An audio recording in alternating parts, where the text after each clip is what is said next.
Notre sous-thème d'aujourd'hui est intitulé toujours dans le cadre de la profondeur appelle la profondeur.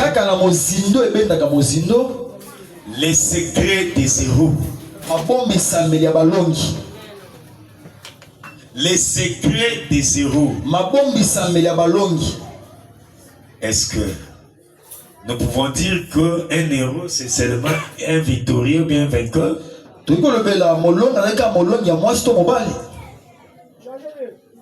Amen, amen. Amen. Nalingala tokoloba héros azalo kwa mutu ya kumi mutu monene. Hein? Mutu asali likambo kokam. Vous comprenez? Hein? Amen, amen. Amen. Les secrets c'est un vaillant homme. Donc, un héros, c'est un vaillant homme. Les secrets des héros. Amen, amen. Yes. Des hommes importants dans la vie. Les hommes qui sont devenus des références dans la vie. Les hommes qui sont devenus des repères. Les gens qui ont eu à faire des exploits. Les gens qui ont remporté des grandes victoires. Les gens qui sont devenus des références. Les gens qui ont percé et qui ont gagné. Et beaucoup de gens se retrouvent au travers d'eux.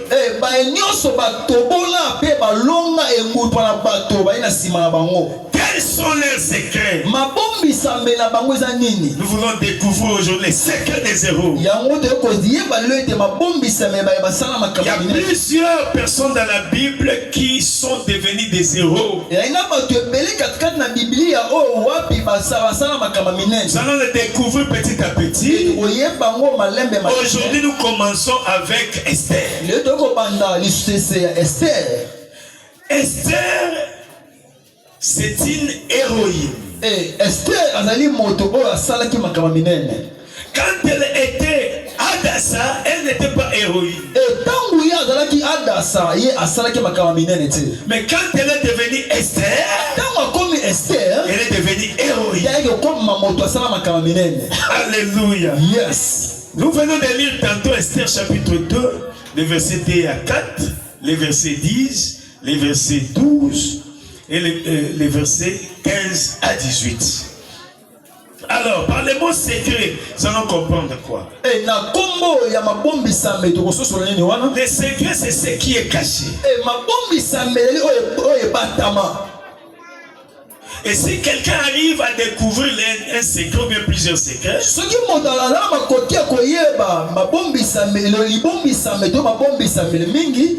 il deviendra grand. Pourquoi? Ça fera son honneur. Ça va façonner la considération de sa vie. C'est une personne qui sera recherchée. Les gens viendront pour les côtoyer. Pour découvrir les secrets qui a fait de lui ce qu'il est devenu. Et une telle personne vit en avance par rapport à sa génération. La génération Alléluia. Amen. Alléluia. Amen. Avant de découvrir les secrets, souvent il faut faire des recherches. C'est ça, il faut entrer en profondeur pour découvrir. Mais si tu as la grâce de rencontrer une personne qui peut te livrer des secrets, c'est une personne qui est bénéfique pour toi.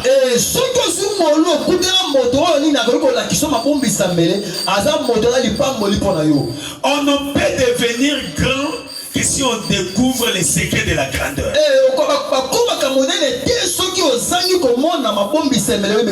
Pour quitter de zéro à héros,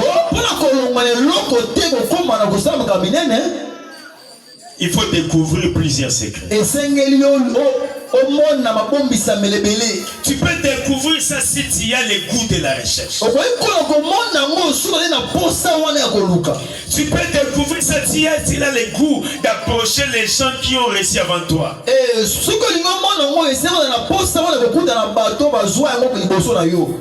Devenir héros, ça ne s'improvise pas. Ça ne s'improvise pas. Ce n'est pas le fait du hasard. On ne s'impose pas pour devenir héros. Il y a toujours un canal par lequel, un parcours par lequel il faut passer pour devenir héros.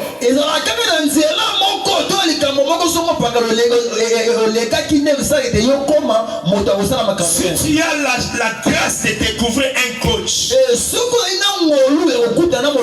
de découvrir un mentor, un père, pour t'encadrer, il ouvre son cœur, il fait découvrir les secrets. Lui, il est déjà passé dans une grande forêt, il est déjà passé, il connaît les chemins. Quand toi tu viens à peine de naître, ne te précipite pas les pas. Laisse-toi encadrer par les héros. Laisse-toi guider par le Dieu Tout-Puissant qui connaît les secrets de toutes choses. Laisse-toi encadrer par ton Père. Tu découvres les chemins qui amènent à la grandeur, qui amènent à des grandes victoires, qui fait des gens des héros.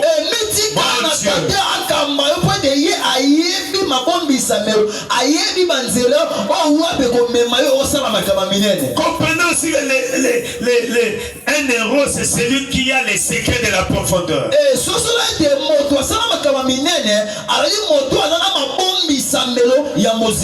Dans la profondeur, c'est là où on découvre des grands secrets qui amènent à des grandes victoires.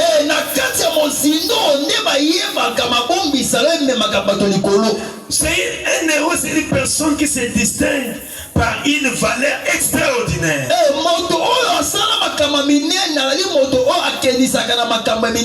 Il obtient des succès éclatants. Amen, amen. Amen. C'est une personne qui réussit dans des actions périlleuses.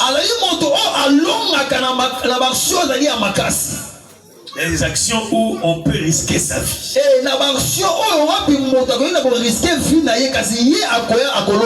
Amen, amen. Yes. Lui, il a les goûts du risque. Là où les gens reculent. Là où les gens ont peur. Là où les gens contournent, cherchent comment contourner les difficultés. Un héros affronte les épreuves. Amen, amen. Yes. C'est la mort ou la vie. Si le récit, il remporte la vie. Il remporte les grandes victoires. Qui a dit amen? C'est ça un héros. C'est celui qui ne cède jamais devant des tentations. C'est celui qui ne trahit jamais son serment.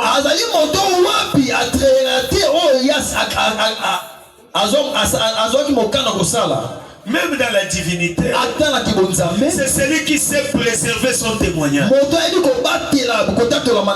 Celui qui sait préserver sa personnalité.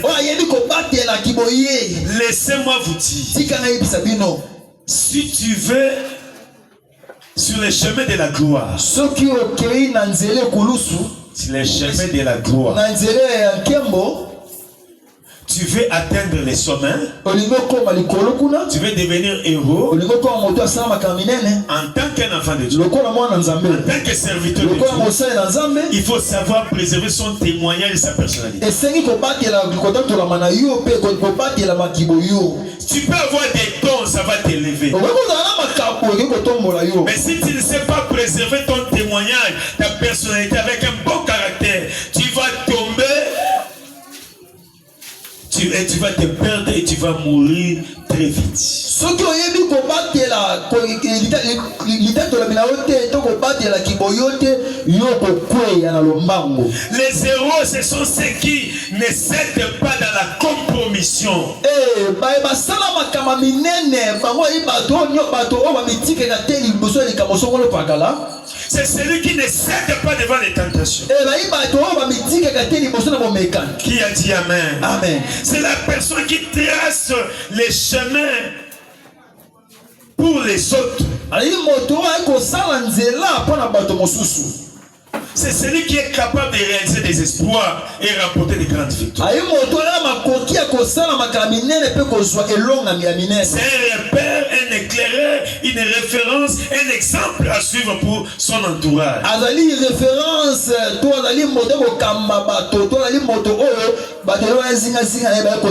Pour sa famille, pour son pays, pour sa génération et pour des générations futures. Laissez-moi vous dire une vérité. Ceux qui sont devenus grands aujourd'hui, ceux qui sont devenus des héros aujourd'hui, ils ont une histoire qu'ils peuvent rencontrer. Et si tu suis l'histoire d'un héros, tu dois comprendre qu'il y a un parcours autour des gens qui veulent accéder au trône des héros. Et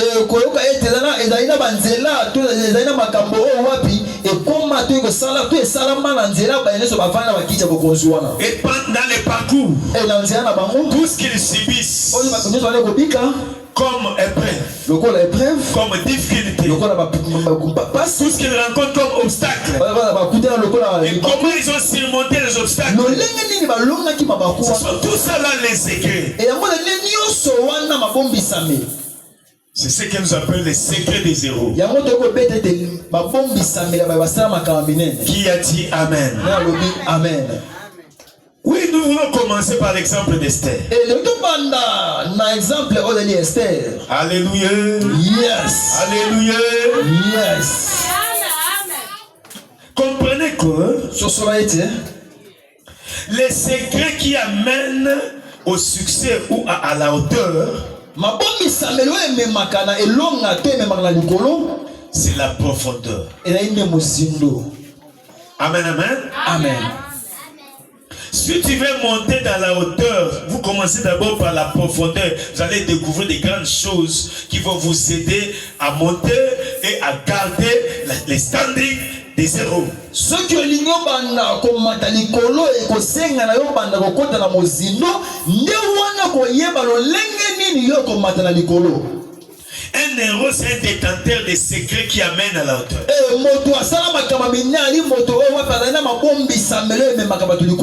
Nous allons découvrir les secrets, plus ou moins 10. Amen, amen. Yes.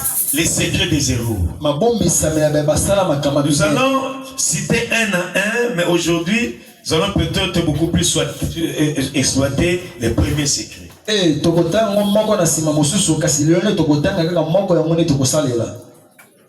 premier, c'est d'abord quoi? C'est donner à la divinité et la conserver. Amen, amen. Yes. Nous allons découvrir ça avec Esther. Et avec l'exemple de Daniel. La deuxième chose, nous allons quelqu'un doit savoir garder les secrets.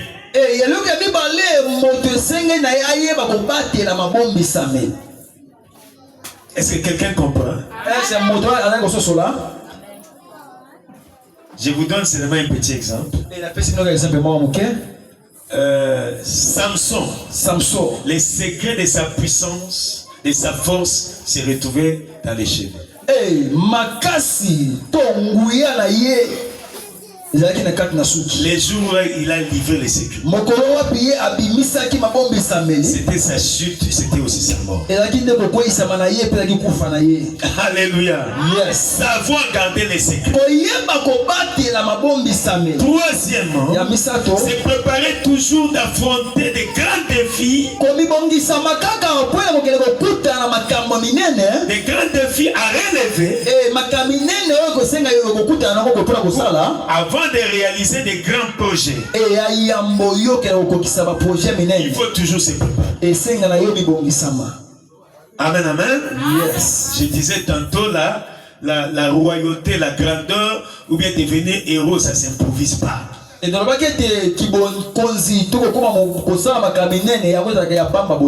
Ça ne vient pas d'une manière hasardeuse.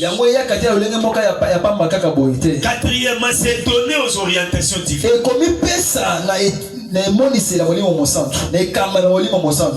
Cinquièmement, la persévérance ou la profondeur dans la prière.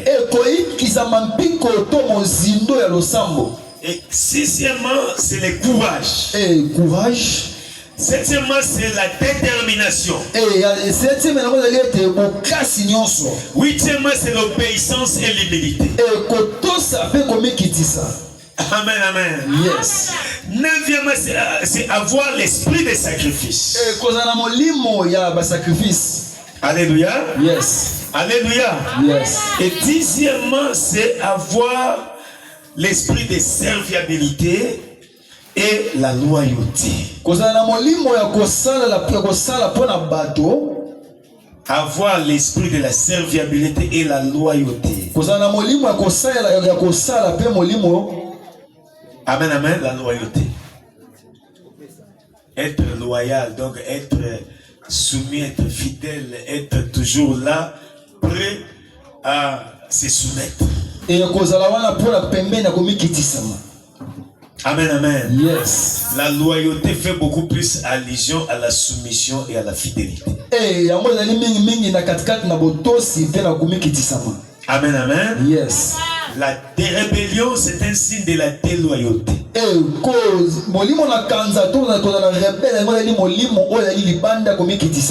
Qui a dit Amen? Yes.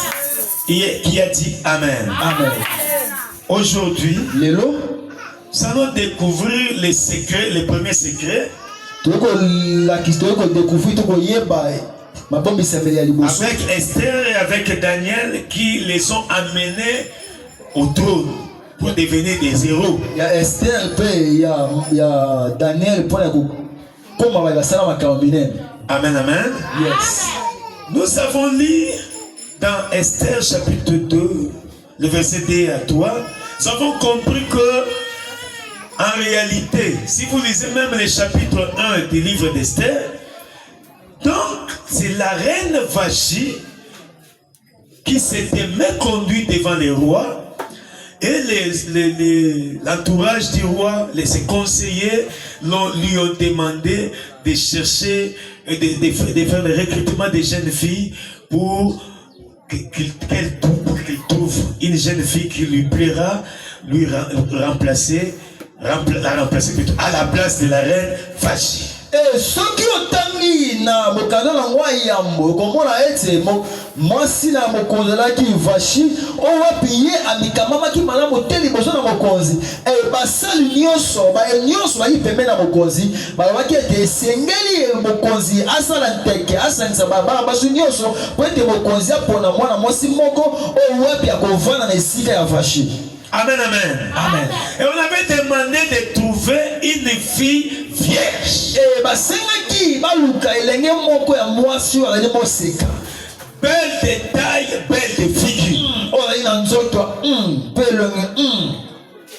Amen, amen. Amen. Vierge. Belle de taille, belle de figure. Qui a dit amen? Amen. Qui a dit amen? Amen. En réalité, quand la Bible fait allusion à la virginité et par rapport à la beauté, Si nous entrons dans l'interprétation de la Bible, alléluia, amen, nous allons découvrir dans 1 Timothée chapitre 2, le verset 9. 1 Timothée chapitre 2, verset 9. Que quelqu'un nous fasse la lecture rapidement. 1 Timothée chapitre 2, verset 9. 1 Timothée chapitre 2, le verset 9. Rapidement. 1 Timothée chapitre 2, le verset 9.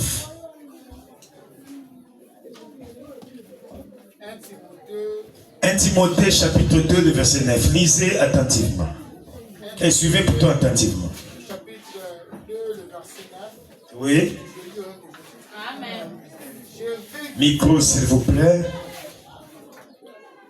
Je veux aussi que les femmes vêtues d'une manière décente, Nalingi basi obalati malam. avec pudeur Na lolenge ya malamu. et modestie, Pe na lolenge oyo esengeli na bato. ne séparant ni de tresses, ni de tressés, Ba yeba koptia kaka suki te, ni d'or, kaka wolo te, ni de perles, atako ba manzanza oyo bazotia na maboko to pe na kingo te, ni d'habits somptueux, kaka na bilamba oyo ezongala te. mais, Verset 10, oui. verset 10, mais qu'elles se parent de bonnes œuvres, Ah, batalaka biloko toti kotanga te, ba kutamana misala ya malamu.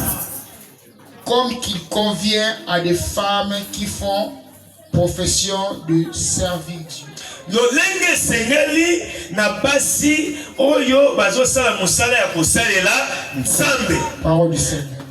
En bref, ça veut nous parler pas de la beauté extérieure, mais de la beauté intérieure. Yeah, na nyonso wana baikolola biso mpona kitoko ya libanda te kasi kitoko nde ya kati. C'est la beauté intérieure qui prime devant Dieu. ezali nde bote ya kati oyo esepisaka liboso na nzambe. La virginité d'Esther, kimoseka ya Ester, la beauté, la belle de figure d'Esther, ce n'est pas ce que nous voyons en réalité. kitoko ya elongi to ya nzoto ya Ester ezali te oyo toyekomona na miso ya moto boye. Esther c'était donné à la divinité. ye amipesaki na bonzambe, C'était une juive. alaki muyuda, Et elle savait se conserver pure. ayebaki komibatelama malamu. Quand on a commencé à chercher les jeunes filles vierges, te bakomi koluka belenge mwasi oyo ya moseka, assurément il y a eu des mamans, des gens, des indiques qui ont testé Esther et ont découvert qu'elle est vierge. ezalaki na bamama na basali ya mokonzi oyo batelaki Ester bamekaki ye bamoni ke ezali moseka. Non, elle est éligible. ye ebongi mpo na Elle ye peut faire partie de la compétition. akoki kokebe kati ya bomekani wana. Pourquoi? Mpo na nini? Parce qu'elle était vierge. mpo ezalaki moseka. Même Marie, ata maria pour mpona avoir la grâce poazwa ngolu de porter l'enfant Jésus, c'est lui qui deviendra une grande personnalité pour des nations, des royaumes, des générations en générations. Elle devait d'abord être fière. po ete ye azwa ngolu ya komema zemi ya moto oyo akozala mokonzi ya bikeke na bikeke to mokambi ya bato ya bikeke na bikeke esengelaki na bomemi zemi wana ye azala moseka. Alléluia. Yes. La virginité. Moseka. C'est lui qui est, c'est quelqu'un qui est capable de se donner à la divinité et de la conserver. alai moto na makoki komipesa na epa na nzambe mpe na kobatelama. Amen, amen. Yes. Il se donne aux choses de Dieu. ye amipesa makambo ya Il nzambe, croit en Dieu. azondimela nzambe, Il prend l'option de se convertir, azwi mokano ya kobongwana, de suivre le chemin de Dieu. ya kolala nzela ya nzambe, Et il se décide azwi mokano de conserver cette divinité. ya kobatela bonzambe wa De ne kobatela pas bonzambe, trahir son serment devant Dieu. ya kobebisa te oyo asisa azwaki mokano liboso na De nzambe, ne pas vendre la divinité à cause d'un plat de lentilles. atekaki moseka te na ntina ya sani ya loso na madesu. ne pas vendre sa divinité à cause de l'argent, mais à cause de la richesse de ce monde.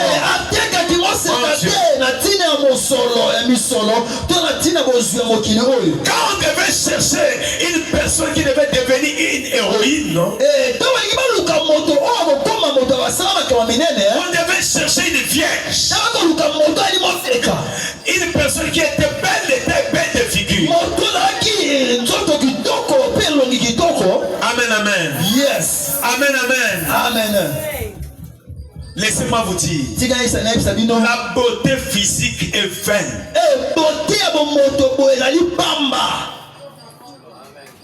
La femme qui craint l'Éternel, c'est celle qui sera louée.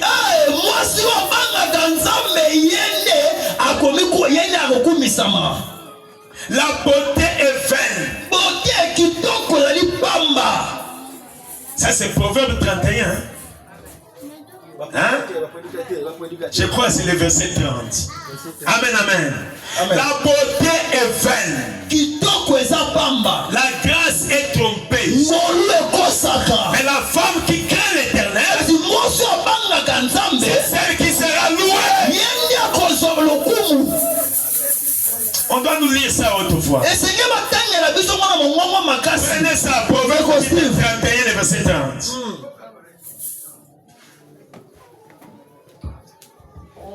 Oh, moi j'ai une belle taille. Aussi tu me regardes par derrière, tu seras bousculé. Moi les gens tombent toujours avec les deuxièmes regards. Oh, c'est vain devant Dieu. Qu'est-ce qui est plus utile de vous? Lisez-nous mon frère. Proverbe chapitre 31, le verset 30. Oui. Je lis au nom de Jésus-Christ. Amen. La grâce est trompeuse. Ngolu et Kosakabat. Et la beauté est vaine. Kitoko et Zapamba. La femme qui craint l'Éternel est celle qui sera louée. La femme qui craint l'Éternel, c'est celle qui sera louée. Avançons. La femme qui craint l'Éternel, c'est celle qui sera louée. Merci, merci mon frère. Amen, amen. Amen. La femme qui craint l'Éternel, c'est celle qui sera louée. La beauté d'Esther, selon l'interprétation biblique, Esther avait la crainte de Dieu. Elle a les secrets de sa beauté. Qu'est-ce que vous ne voyez pas? Des belles femmes en train de se pavaner, ça ici et là. Ils ne se retrouvent pas dans les toits conjugales. Observez bien ceux qui se retrouvent dans les toits conjugales. Parfois il n'est pas tel que les autres là. Mais pourquoi elle se retrouve dans les toits conjugales? C'est que ce monsieur-là qui lui a pris en mariage a découvert une beauté intérieure.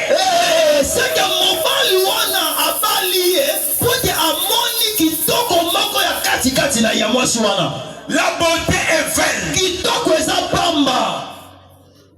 La femme qui craint l'Éternel, c'est celle qui sera louée. Si tu te permets aujourd'hui comme on le fait, tu prends une sous-culotte, on essaie de renforcer ça avec les chiffons pour te donner une bonne forme. Tu vas séduire les gens physiquement. Mais il y en a des gens, quand ils iront découvrir, tu n'es pas ce que tu es. C'est ce que tu as présenté au milieu du public. Il va te rejeter. Mais si quelqu'un découvre la beauté intérieure, oh, cette beauté-là ne se trahira jamais. Cette beauté-là va garder ta personnalité. Cette beauté-là va garder ton témoignage. yo. Tu vas te donner dans les choses de Dieu. okomipesa na makambo ya nzambe. Tu reçois la beauté qui vient de Dieu. ozwi bote to kitoko euti epai na nzambe. Et tu conserves cette beauté-là. obateli kitoko wana. Ça va t'amener dans la grandeur. ekomema yo likolo. Ça va t'amener dans la hauteur. ekomema yo likolo. Et tu deviendras un héros ou bien un héros. okokoma bayeso basala makambo ya Et ça va t'amener au paradis. mpe ekomema na lola. Ça va t'amener au ciel. ekomema na lola. Jésus est venu sur cette terre. yesu akili likolo ya bele oyo. Il n'avait ni éclat. azalaki ta kitoko te. Il n'avait ni beauté. azalaki kitoko te. Dans les regards, il n'avait pas les regards qui attirent les gens. azalaki te netali semelo moko to bato bazali komipesa mpo te batala ye. Mais il avait seulement la grâce. azalaki kaka nde na Il ngolu. était le porteur de la grâce. azalaki nde momemi ngolu. Il a réalisé de grandes choses sur cette terre des hommes. asala makamine likolo ya mabele oyo. Il est devenu la référence de l'humanité. ye akomaki na référence ya bato nyonso. Il est passé sur la croix ye alekaki na kulusu. avec sa beauté intérieure. kitoko na ye ya Il kati. n'avait ni éclat ni beauté. azalaki te kongala te ata kitoko Les te. regards n'attiraient même pas. ata moto teke likanisa kotala te yesu boye. Et c'est celui-là ata na moto qui est wana. passé sur la croix. mata alekaki na kulusu. Qui l'ont tué. bato banime ya bango nde babomaki ye. Le troisième jour, na nsima mikolo misato. il a démontré sa beauté intérieure. alakisi kitoko na ye ya kati. Et cette beauté intérieure, kitoko ya kati wana. il a fallu la gloire. yango ememelaki ye La ngolu. gloire. ememelaki ye nkembo likolo ya Il est nkembo. passé de la croix à la gloire, à la chaise royale, à la chaise du trône, à la droite de Dieu le Père. ye alongwaki na ekulusu. aye kulongo na ekulusu malabanga mikoti na kati na nkembo. pete yango ememelaki ye nkembo likolo ya nkembo. oyo wapi efandisi na kiti na loboko ya mobali ya tata. Ma sœur, mon frère, tu as besoin de ta beauté intérieure. ndeko mobali ndeko mwasi nzambe ana bosenga kitoko na onde ya kati. N'intimide pas les gens avec les cabellos, les laits de beauté, les parfums qui gardent de bonnes odeurs pendant 6 mois, pendant une année. Oh, et n'intimide pas les gens pour ça. kobangisa bato te na ntina baperiki to na ntina bakabelo na yo milai to na ntina mafuta to lokosongolo pakala. Esther C'est vrai, elle était belle, de très belle fille. yasolaki kitoko elongi mpe kitoko ya nzoto. Mais en réalité, kasi ya solo ya solo elle n'avait pas les laits de beauté. ayi na mafuta kopakola te. En réalité, ya solo elle n'avait même pas de babouches. ayi na lipupa malonga te. En réalité, ya solo dans leur époque, na ngonga na bango il n'y avait même pas de cabello. ezalaki na bakabelo te. Mais quand Dieu lui a choisi, ntango nzambe aponi ye, quand elle était choisie par les hommes sous l'orientation divine, ntango ye aponamaki na bato na nzela ya bokambo ya molimo mosantu, les gens commençaient à la préparer. bato babandi kobongisa ye. Vous voyez, nous avons parlé de la préparation. babandi kobongisa ye. On a commencé à la préparer, à les soigner, à les donner une bonne toilette avec des bons savons, des belles laits de beauté, avec l'huile, avec tout ce qui est nécessaire comme parfum. Tout ça là, c'est l'œuvre du Saint-Esprit. C'est le Saint-Esprit qui donne le goût, la vie, Yes. à la vie de quelqu'un. yazalaki ne bato bandi kobongisa Esther lolenge nini ya kosukola ye ya kopakola mafuta ya kotia mwa kitoko kosala mwa soin yango nde ezalaki bokambami ya molimo mosantu. molimo mosantu epesaka posa wana. C'est le Saint-Esprit qui donne la beauté intérieure à quelqu'un. elenge molimo mosantu nde epesaka kitoko ya kati epai na moto. David a dit, tu as oint l'huile, ma tête et ma coupe de bon. dawe bien te opakoli nga mafuta mbeki na nga si na kotonda. Esther s'est donnée à la divinité. Esther ya mipesaki na bonzambe. Et elle a conservé ça. mpe abatelaki yango. Amen, amen. Amen. Son tour d'aller vers le roi était arrivé. tour na ye okende liboso ya mokonzi ekomaki. Donc quand on conserve on conserve quoi? La divinité. soki tobateli bonzambe. Le fait de conserver la divinité, kobatela bonzambe la divinité en honorant Dieu, bonzambe bonzambe ya kopesa nzambe lokumu. C'est ça la profondeur. En réalité, vous entrez dans la profondeur de la sainteté, la crainte de Dieu, la sanctification qui va vous valoir la gloire. Yango nde kokota na mozindo ya kobanga nzambe na bozindo ya kibosantu yango nde komemela yo kembo. Qui a dit Amen? Amen. Qui a dit Amen? Amen. Et en conservant la divinité, ya kobatela bonzambe, en conservant la pureté en soi, ya kobatela kibonzambe kati na yo, tu ne marches pas selon les conseils des méchants. okotambola te na ba conseil ya bato ya bato na kanza. Tu ne veux pas livrer ta vie au tourment dans des sentiments mondains.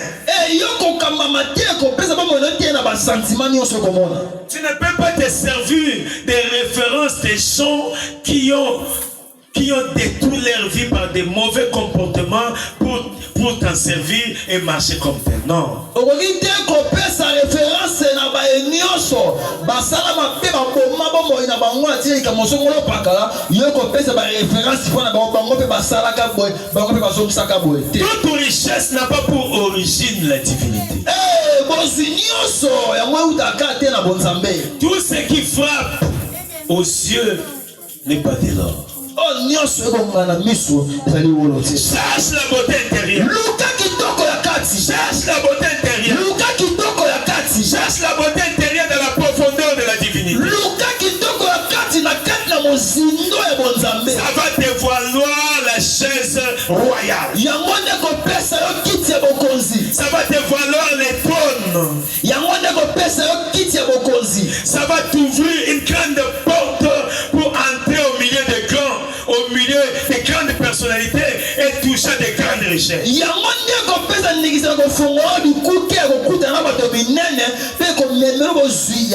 Sans les moindres efforts. Et quand Esther est passée par cette étape, qu'est-ce qui s'est passé? Les résultats de se donner à la divinité et garder cette divinité. Il est écrit dans le verset 15. Esther trouva grâce aux yeux de tous ceux qui la voyaient. Il n'a pas forcé de se faire aimer aux gens, de se faire donner des cadeaux aux gens. Elle a trouvé grâce. Elle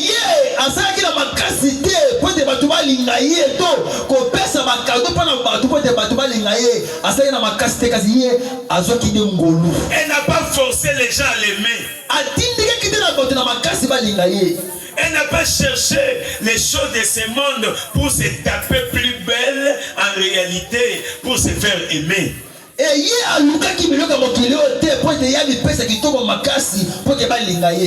C'est Dieu qui est entré dans les cœurs des autres personnes pour l'aimer, pour lui faire grâce, pour lui donner les nécessaires qu'il faut pour qu'elle soit bénie dans sa vie.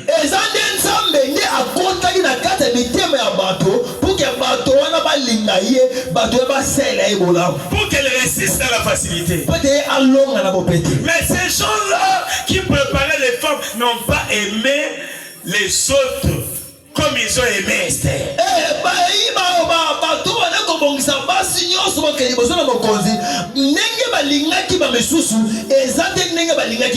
Alléluia. Yes. Alléluia. Yes. Esther était la préférence des gardiens des femmes. Esther, tu veux être un homme préféré? Tu veux être une femme, une jeune fille préférée? Ne force pas la nature. Cherche la beauté divine. Cherche la profondeur dans les choses de Dieu. Conserve la divinité. Conserve-toi pur. C'est Dieu qui va déverser son onction sur toi. Comme il a fait pour Esther. Il lui a donné l'onction pour attirer. Tu vas avoir l'onction qui attire. L'onction qui les aveugles les yeux pour te voir.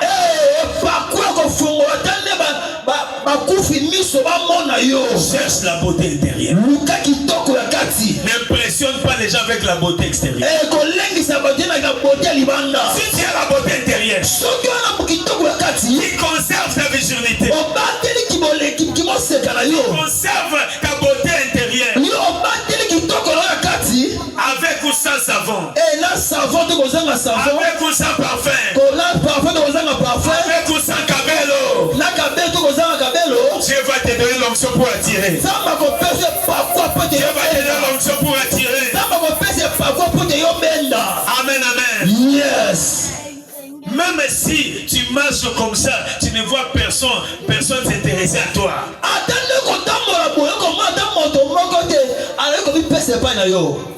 Dieu sera capable de révéler les gens même en songe. Tu veux prendre quelqu'un en mariage? Tu veux prendre quelqu'un en mariage? Tu veux réaliser tes affaires? Tu cherches quelqu'un qui va t'aider à réaliser ton affaire? Regarde, c'est celui-là. Va dans telle direction. La personne que tu vas croiser. Première personne. Comme c'était le cas avec Isaac. Il était orienté comme ceci. La femme qui viendra devant l'époux, à qui moi je vais demander de l'eau et qui va me donner ça dans la facilité. Et d'elle-même, elle va avoir l'initiative d'abreuver aussi les troupeaux que j'avais.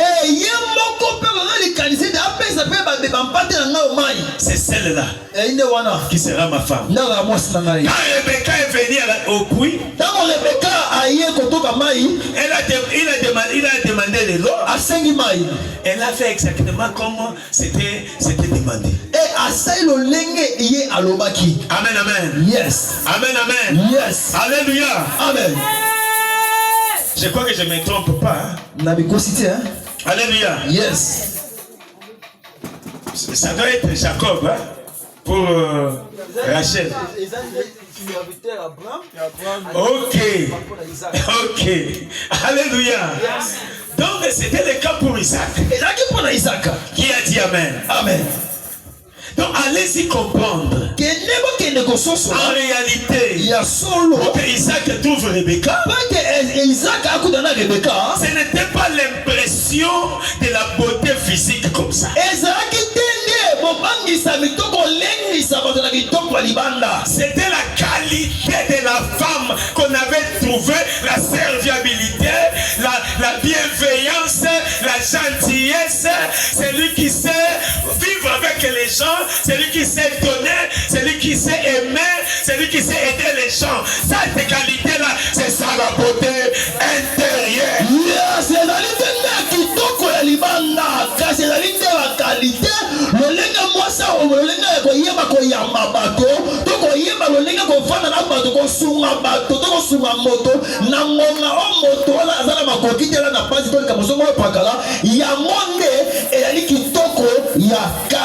La femme, ce n'est pas l'homme promet ses seules paroles, elle a déjà dit paroles. Il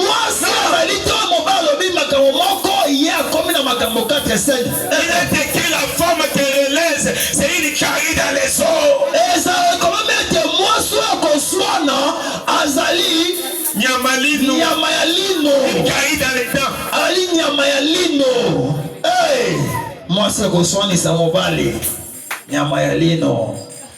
Quelqu'un qui comptait des dettes sans demander son mari.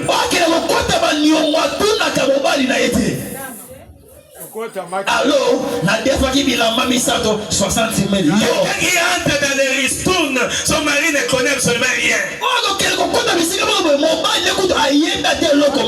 Quelqu'un qui reçoit de l'argent, mon argent c'est pour ma famille.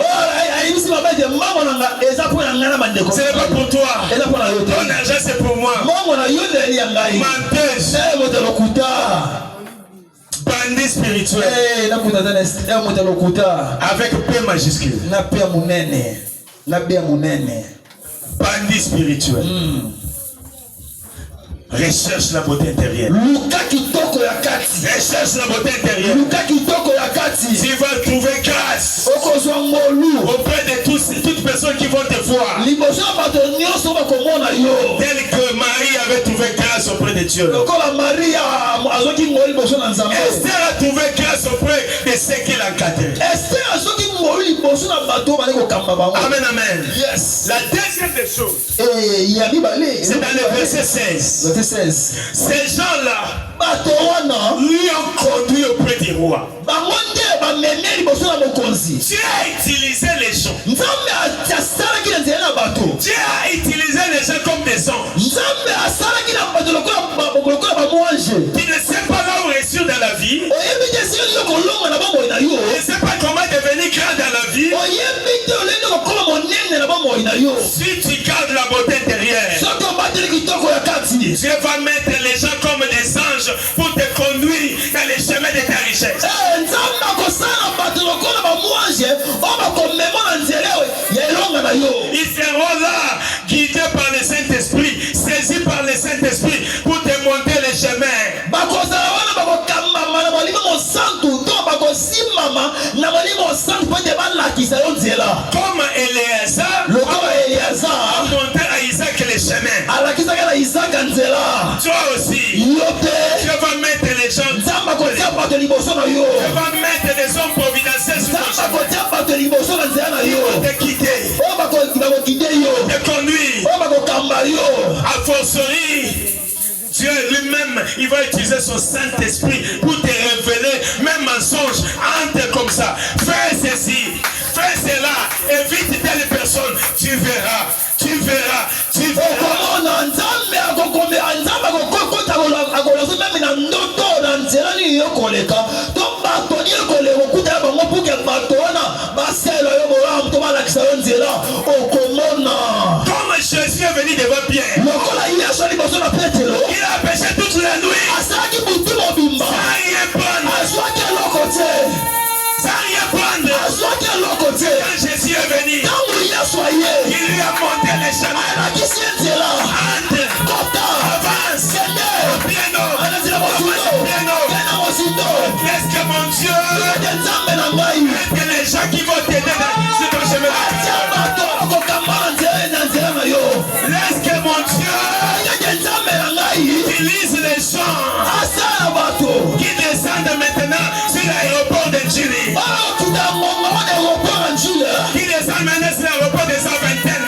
bakokita soki na aéroport na minene Les gens qui viennent en mission bato bakoya na mibembo pour jetindami rechercher une femme, mpona koluka mwasi pour rechercher un homme avec qui faire de grandes affaires. mpona koluka mobali to mwasi oyo kosala makama minene Et de tel cas, na makama bongo on trouve grâce. so ozwi ngolu C'est pas une affaire de diplôme. eyalikama diplome te Ce n'est pas une affaire de taille. eyali likambo ya tai te Ce n'est pas une affaire de la source de ton origine, même si ta famille est pauvre. eyali likambo te ya lizima ezoka kozozama libota na yo to lolingi lobotama fami botama esika bosupe Si te tu trouves la grâce de Dieu, soki ozwi ngolu na nzambe si Dieu te fait trouver la grâce auprès des hommes, soki nzambe asali yo ngolu na ngolu liboso ya bato ne faut pas regarder si ton père est mort ou bien il est vivant, riche ou pauvre. bato wana bakotela te soki papa na yo akufa to na bomoi to aza mobala to moto na bozwi Ces gens-là seront aveugles pour ne pas voir tes défauts. bato wana bakozala bamolanda oyo bakomona badefo na yo te Tu trouves la grâce, ozwi ngolu tu trouves la grâce. ozwi ngolu Au niveau des titres, ne va même pas compter. niveau ya ntina oyo ekotanga makutu te On va regarder seulement bakotala kaka la chose de Dieu, eloko ya nzambe la beauté intérieure, kitoko ya kati la divinité, konzambe l'onction de Dieu. pakwa nzambe oyo ebendaka Qui est-il? oyo Tu ebendaka seras comme Joseph. elokola yosefe Joseph a refusé oyaki de se compromettre avec la femme de Potiphar. ya kosangana na mwasi ya potifar Et c'est là yana yango lui a valu epesaki ye le chemin de l'élévation. nzela botomwami Si tu ne gardes pas la divinité, soki obateli bonzambe te tu vas faire le tour des taxis. okoma l'aéroport. Tu cherches à monter, mais le péché que tu commets, tu ne gardes pas la divinité. Tu veux monter, tu commets un péché. Combien de tours de tête? C'est le tarmac. Tu veux monter, tu prends la ligne, tu commets le péché, tu descends encore. Tour des taxis. Tour des taxis. Mais le jour tu vas te décider de te donner de la divinité, et de conserver cette divinité, devenir vierge devant Dieu. L'apôtre Paul a dit, je vous ai fiancé devant Dieu comme une vierge pure. Comme une vierge pure devant Dieu. Je vois 2 Corinthiens chapitre 11 verset 2. Comme une vierge pure. Dieu cherche les vierges. Ceux qui gardent la divinité pour les utiliser. Pour les utiliser. 2 Timothée chapitre 2, le verset 21. Commencez par 20, il a dit, dans une grande maison. En réalité, nous pouvons avoir des vases d'honneur et des vases vils. Amen, amen. Yes. Des vases d'honneur seront utiles à leur maître pour de bonnes œuvres, pour la gloire, pour être vanni, pour avoir de la valeur. Et des vases vils, appelés à être cassés, être détruits, être humiliés, tourner à rond. Imaginez chez un potier, s'il prend l'argile, commence à façonner ça. Et l'argile se laisse manipuler par les potiers. Il prend l'argile parfois, il frappe comme ça. Amen, amen. Yes. Parfois ce sont des épreuves. Mais comment moi j'ai pris Dieu? Je ne vois pas l'argent. Comment les choses ne marchent pas? Dieu a entre les mains des divins pompiers. Il est en train de te façonner la forme qu'il faut. Les chèques parfois par terre. Les gens se moquent de toi. Les gens t'injurient. Les gens se moquent de ton Dieu. Ils ne savent pas. Un jour viendra. Divin potier. Il reprend de l'argile. Il va le faire passer par le feu. Quand c'est devenu dur, il prend de la couleur. Il met la couleur qu'il faut. Il met le vernis pour que ça brille encore. Sachez, il faut savoir ceci. Il faut savoir ceci. Les vases d'or. Avant de prier, ça passe par le feu. Ça passe par le feu. Le fait que vous voyez dans votre vie, c'est preuve. C'est les moyens par lesquels Dieu utilise pour que tu pries. Pour que tu pries. On ne devait jamais craindre devant ça les épreuves. L'homme se découvre au travers des épreuves. Il faut que les gens voient comme une humiliation. Dieu permettra de voir aussi ta montée, ta grandeur. C'est le même genre qui a humilié Joseph. C'est le même genre qui sont tombés affamés. Ils sont tombés affamés. Ils sont allés chercher Joseph pour de la nourriture. Quand il le battait des coups, quand il le frappait des coups, quand il les jetait, quand il humiliait les gérés, il ne savait pas. Il avait des Joseph. Un jour, notre famine a trouvé la solution auprès de Joseph. Il a invité Joseph. Les gens méprisent aujourd'hui. C'est Joseph qui va faire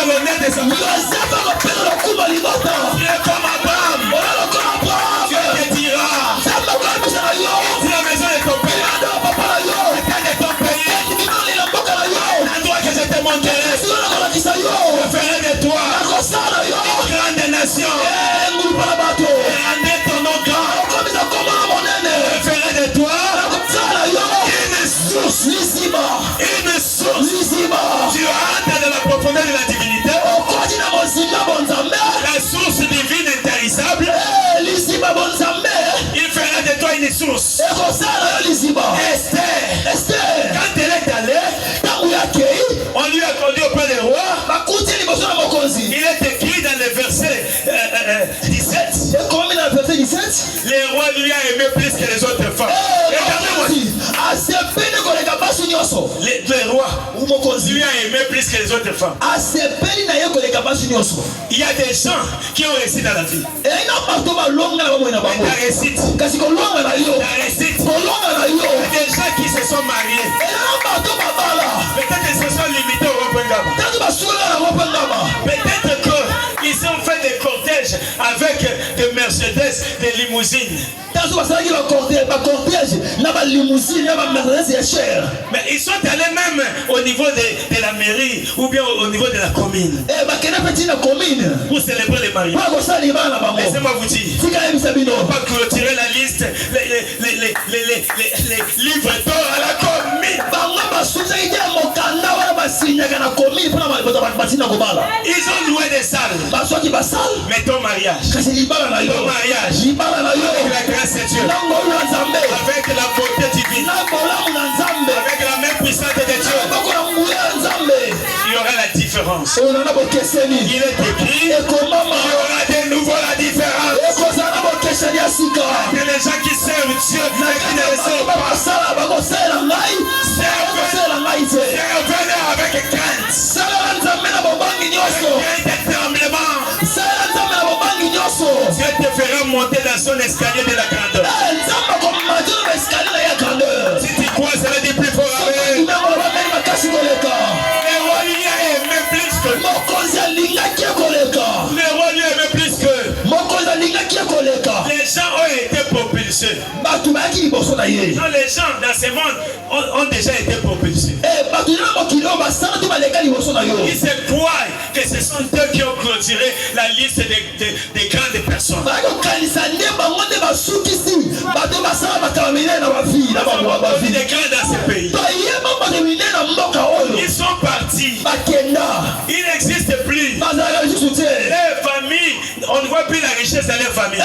mabota na bango tomonaka soki bozwi bazalaka nango te Pourquoi? mpona nini Ce sont eux-mêmes qui se sont tapés la richesse. bango moko Ils se sont tapés la richesse. bango moko abebisaki bozwi na bango Et si c'est la richesse qui vient de Dieu, soki bozwi euti na nzambe avec la beauté intérieure, na kitoko ya la kati virginité divine, na kimoseka ya si bonzambe ta beauté vient de Dieu, soki kitoko na euti na nzambe Dieu va t'accorder sa grâce. nzambe akosala yo ngolu Il va t'élever. akotombola yo Il a élevé les ciels lolenge atombolaki likolo sans mettre les pylônes. kozangisa azanga kotia bapilo mpo esimba Que les likolo hommes élèvent au ciel po ete bato batombolama likolo pour que les gens élèvent quelque chose au ciel. po ete bato batombola kosongola mpona likolo C'est un étage, on met d'abord des pylônes. soki ezali etani batiaka nde bapilone Mais Dieu, kasi nzambe s'il veut élever quelqu'un, soki alingi atombola moto il va t'élever, akotombola yo te placer au-dessus. akotia likolo Comme il a élevé les ciels, lolenge atombola likolo il soutient ça par sa puissance. asimba likolo na bokasi na ye Si tu élevé akotombola yo ta famille, na liboso na yo ta génération, na génération na yo il va te soutenir akosimba yo sa puissance. na makasi na ye Même si tous les sorciers de ta famille s'élèvent contre toi, ata nde bandoki nyonso lipoto batelemeli yo ils ne sauront pas te renverser. bakola na makoki te kokweyisa yo Il est soutenu par la puissance du Théo.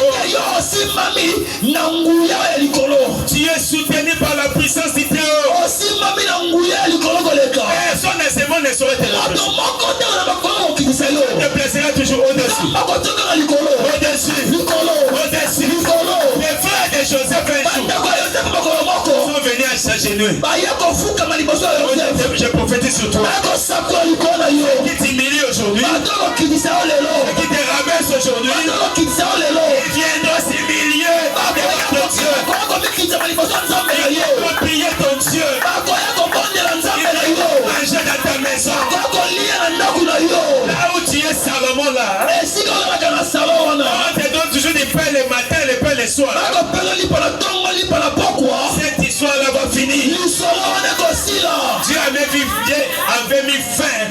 dépendance de Joseph dans la maison de son père. nzambe atiaki kasukisaki kobika na nsima ya bato ya yosefe ndenge baboti na ye. Amen, amen. Yes. Quand tu as mis fin à la dépendance de Joseph dans la maison de son père, il a fait de lui une source. C'est son père qui est allé manger dans la maison de Joseph.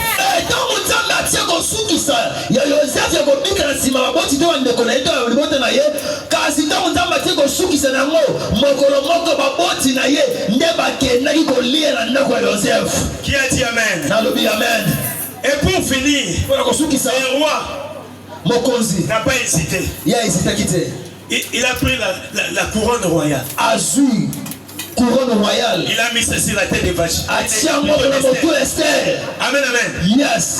Il a fait de lui reine à la place de Vachi. Asali Esther mwasi ya mokonzi na sika ya Vachi. Qu'est-ce qui lui a mené à la grandeur? Et le côté memaki À likolo. devenir la reine. Il y a le koma mwasi ya mokonzi.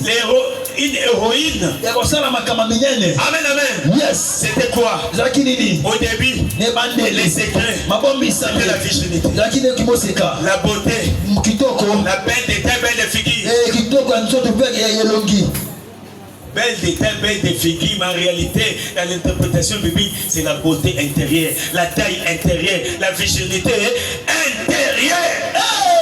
Kimoseka to taille kitoko to le kitoko na kolima ya Bible ya linde kimoseka ya kati to kitoko ya kati to taille wala ni ya kati. Amen, amen. Yes, c'est ça.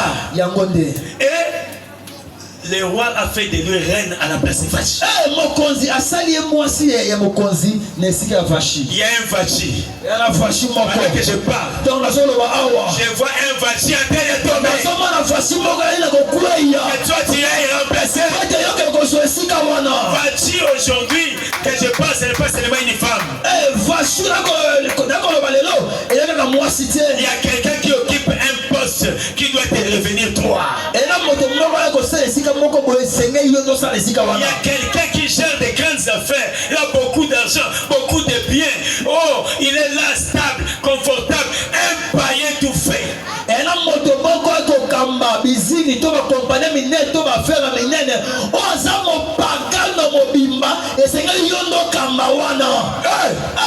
jour c'était Vachi. Une païenne. Dieu lui a poussé à l'erreur. Et cela a fait en sorte que Esther vienne lui remplacer. Est-ce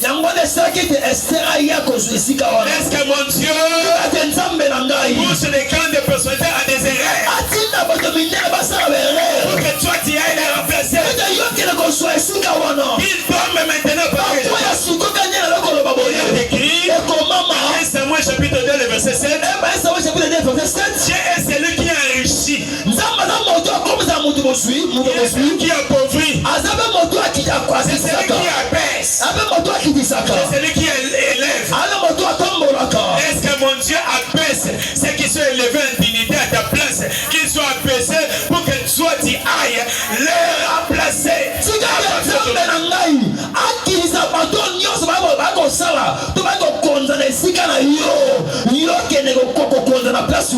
Qui commettent des erreurs, je vois mon Dieu en train de les frapper aujourd'hui.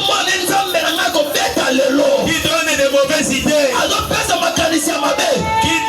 qui commettent des erreurs, qui vont amener à la prison, on les amener voir même à la mort, pour que toi tu découvres les chemins de la grandeur, pour que toi tu montes. Est-ce que Dieu parle à quelqu'un? Est-ce que Dieu parle à quelqu'un? Est-ce que je parle? Je vois un Vachi tomber devant toi. Lui, plutôt, et on t'a rappelé Adassa, dans la maison de son père. Adassa avait dit, celle qui est cachée, celle qui est cachée, quand elle a trouvé grâce auprès de Dieu, Dieu a fait de lui Esther. Esther veut dire étoile. Elle a commencé à prier. Est-ce que mon Dieu fasse prier ton étoile? Est-ce que mon Dieu fasse prier ton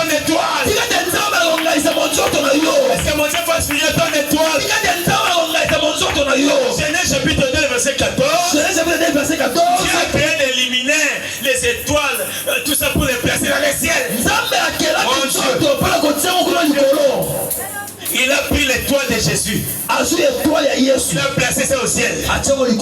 Les mages sont venus découvrir, ils ont amené de la richesse. Laisse que Dieu conduise les gens voir pour qu'ils voient ton étoile.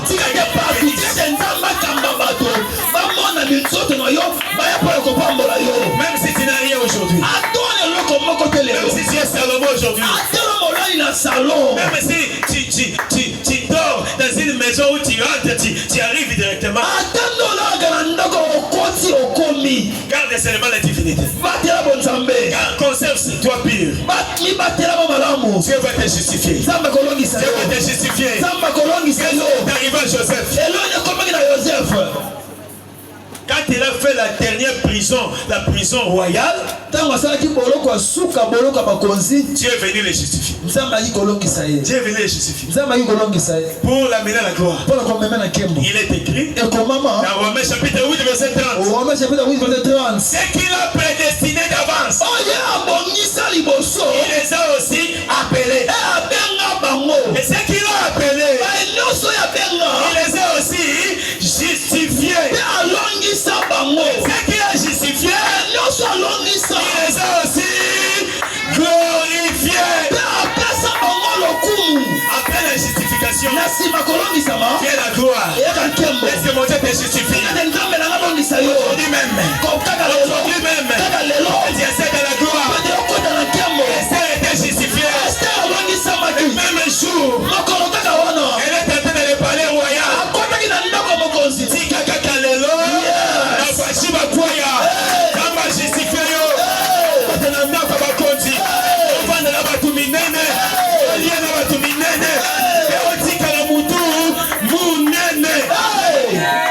Est-ce que Dieu parle à quelqu'un?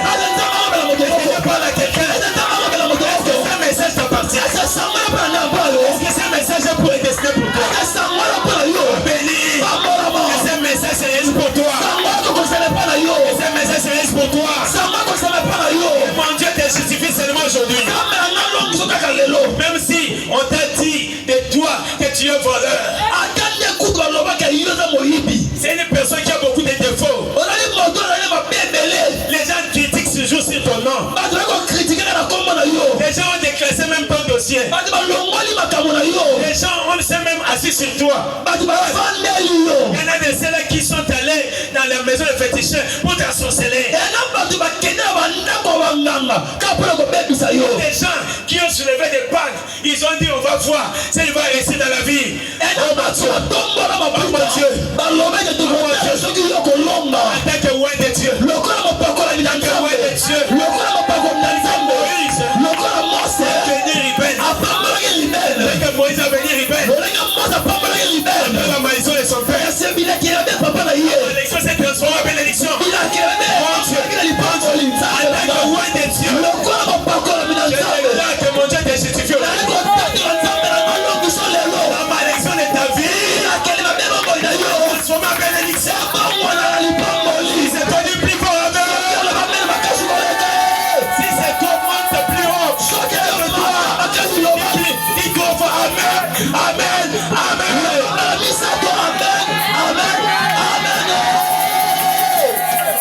Dis à celui qui est à côté de toi, c'est un message pour moi, c'est un message pour moi, au nom de Jésus-Christ, au nom de l'Écriture, faut go.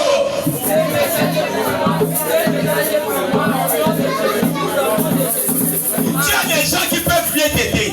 Les gens qui sont mieux placés. Mais le monde est tenu à fermer leur cœur. Le monde est tenu à fermer les richesses. Ils ont fermé la main, ils ont fermé les cœurs pour toi. Tu vis comme un malheureux. Alors que tu as des gens mieux placés. Les gens qui sont là, ils aident les leurs. Pourquoi pas toi? Pourquoi pas toi? Dieu s'élève aujourd'hui.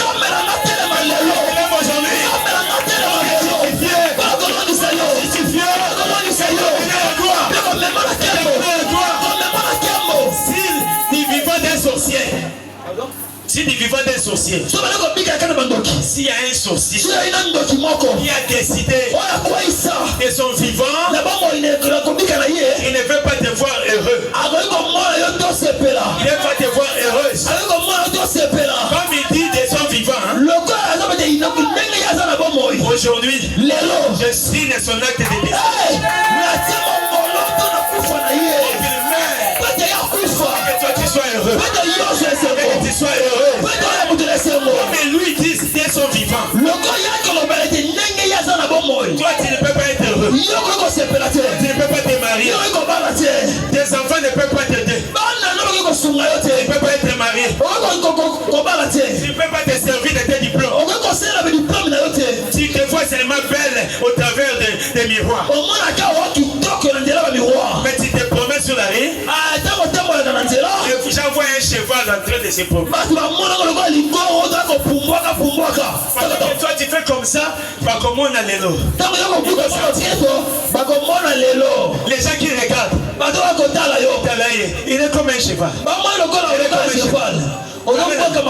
Et si tu mets des gros talons, alléluia, tu fais comme ça. Il va s'envoler ou bien comment?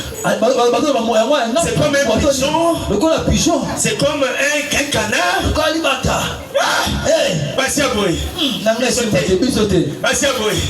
Et si conserve la divinité. C'est donner la divinité. Conserve la divinité. Tu verras. Tu verras. Tu verras. Tu vas te justifier. Quand tu vas te sortir encore. Avec des talents. Les gens vont dire, on n'a jamais vu. Le roi dit, il est écrit, hein? Le roi aima Esther plus que toutes les autres.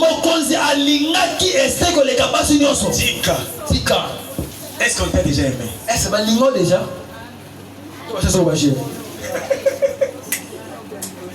Tika. Toi, on t'a déjà aimé, on t'achète une parcelle au 10e niveau.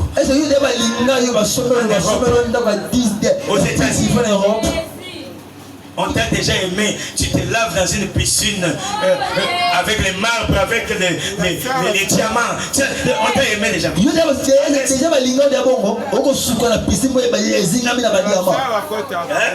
Est-ce qu'on t'a déjà aimé? On t'a dit, viens. Toi, tu seras toujours là, moi, secrétaire particulier. Tu seras toujours à mes côtés. Quand je gère mes affaires, je gère des milliards de dollars. C'est toi qui vas s'en occuper. Yes. Il jette même, il met de côté même sa famille. Est-ce que tu as aimé déjà?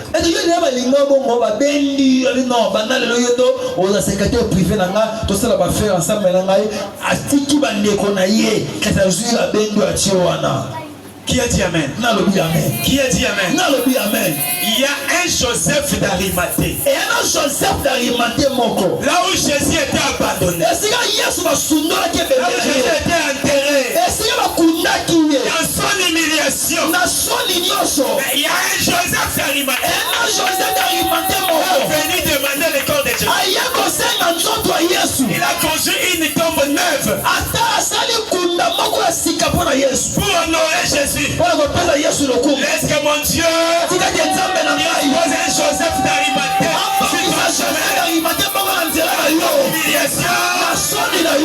humiliation un Joseph d'Arimathée viens t'honorer.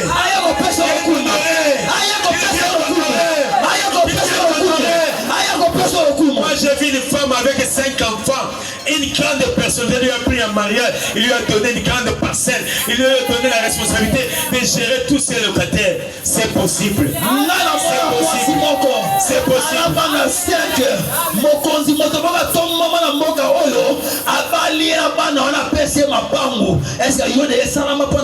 Quand toi tu dis c'est fini.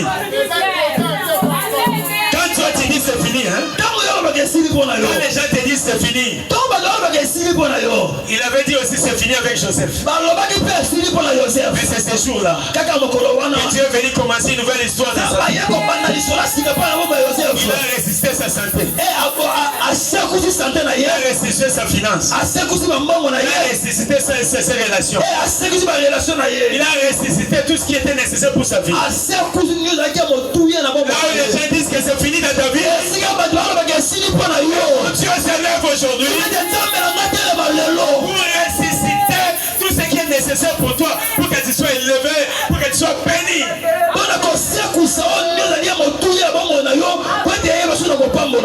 Si c'est toi, t'élèves là où tu es, tu cries très fort. Amen, toi, for God. Amen.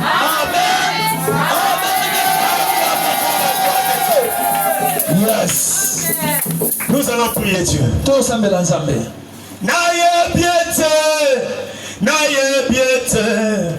Naye biete, à côté les mains. Moto yasuka, bomo nanga, naye biete.